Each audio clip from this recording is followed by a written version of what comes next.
Bonjour et bienvenue. On va se poser une question qui semble tout droit sortie d'un roman de Jules Verne.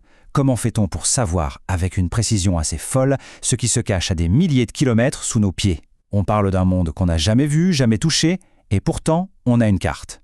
La réponse, c'est une des plus belles enquêtes de l'histoire des sciences, et c'est cette enquête qu'on va retracer ensemble. La question de départ est vertigineuse, il faut le dire.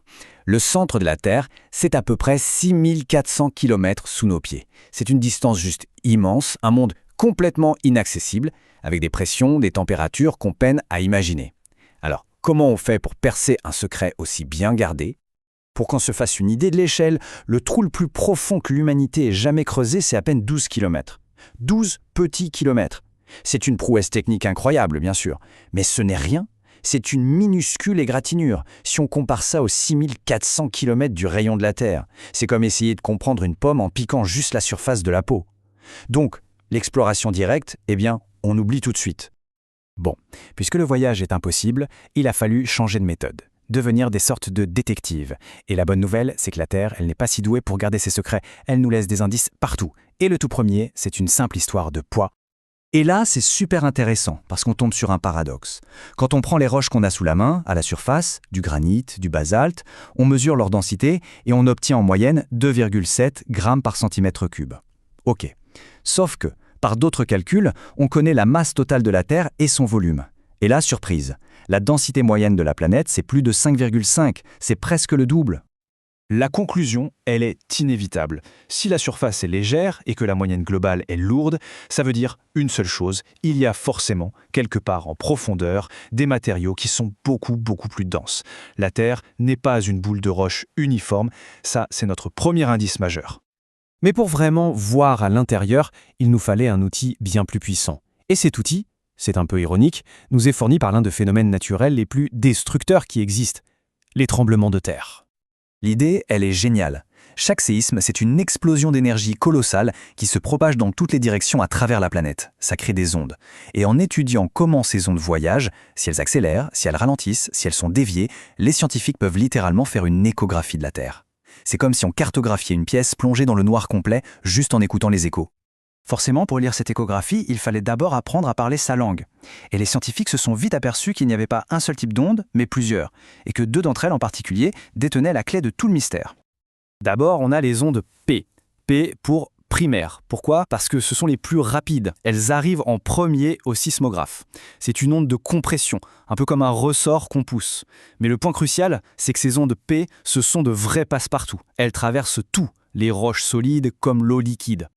Et puis, il y a les ondes S. S pour secondaire, car elles arrivent après. Elles sont différentes, c'est comme une corde qu'on agite. On appelle ça le cisaillement. Et c'est là vraiment que se trouve le secret. Parce que ces ondes S, elles ont une faiblesse majeure.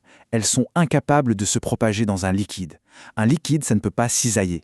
Et ça, c'est la pièce maîtresse de notre puzzle. Donc, si on résume, les ondes P, elles vont partout.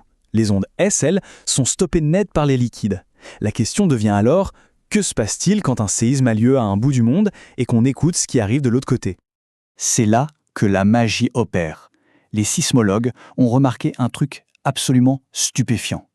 Il existe une immense zone d'ombre à la surface du globe, une région entière où, systématiquement, après un gros séisme, les ondes S n'arrivent jamais. Jamais. Elles disparaissent en route. Alors là, le raisonnement devient limpide. Si les ondes S disparaissent en chemin, et qu'on sait qu'elles sont bloquées par les liquides, la conclusion est simple, elles ont dû rencontrer un obstacle liquide. Un obstacle massif au cœur même de la planète. L'énigme était résolue. Cette découverte fondamentale a été une vraie révolution.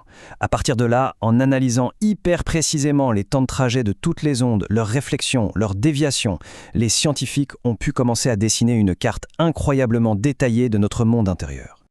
Alors, en gros, de quoi est faite la Terre? De 3 grandes couches. Tout d'abord, la croûte, cette pellicule minuscule sur laquelle on vit, qui ne représente que 1,5% du volume total. Au centre, le noyau, qui pèse pour 16%, et entre les deux, l'immense manteau, qui constitue à lui seul plus de 82% du volume de notre planète. Et ces couches ne sont pas juste empilées, elles sont séparées par des frontières très nettes, qu'on appelle des discontinuités. Ce sont des endroits où la vitesse des ondes change brutalement, ce qui trahit un changement radical de matière ou d'état. Les deux plus célèbres sont la discontinuité de Mohorovičić ou Moho, entre la croûte et le manteau, et celle de Gutenberg, bien plus profonde, entre le manteau et le noyau. Alors si on zoome un peu, commençons par la surface. La croûte, c'est notre coquille. Elle est solide, fine et froide. Il y en a deux types, la croûte continentale, assez épaisse, et la croûte océanique, beaucoup plus fine et plus dense. Elle est surtout composée de silice et d'aluminium. Juste en dessous, on plonge dans le manteau. C'est un monstre de presque 3000 km d'épaisseur. Il est solide, attention, mais avec les températures et les pressions folles qu'il y a là-dedans, il se comporte un peu comme de la pâte à modeler sur de très longues échelles de temps. C'est lui, le moteur de la tectonique des plaques, de tout ce qui bouge à la surface. Et on arrive enfin au cœur du mystère, le noyau, qui est en fait double. On a d'abord le noyau externe qui est liquide. C'est une mer de fer en fusion. C'est lui, le fameux coupable, qui bloque nos ondes S. Et tout au centre, vraiment tout au centre, on a la graine, le noyau interne. Et lui, il est solide. C'est une boule de fer et de nickel, mais la pression y est tellement colossale qu'elle reste solide malgré une température plus chaude que la surface du Soleil. C'est fou.